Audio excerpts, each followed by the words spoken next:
Hey there everyone, welcome back to Gaming Basis. Do you guys have multiple Marvel Snap accounts? And do you guys want to use the same device to access this account?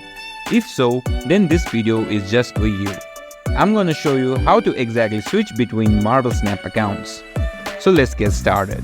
Once you're in your game, just go to the setting page. It should be the gear icon located in the top left corner of your screen. Just tap on it.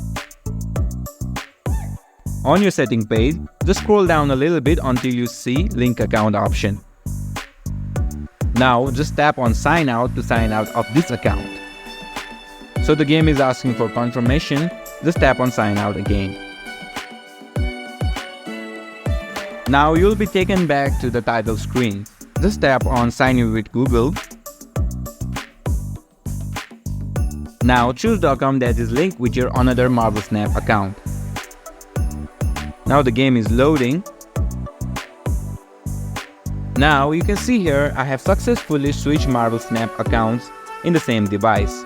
And that's it for how to switch between Marvel Snap accounts. If you face any confusion while following this video, just leave a comment below and I'll try my best to help you guys. And don't forget to leave a like and subscribe to my channel for more gaming tips as such.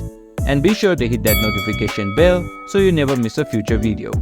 Thanks for watching.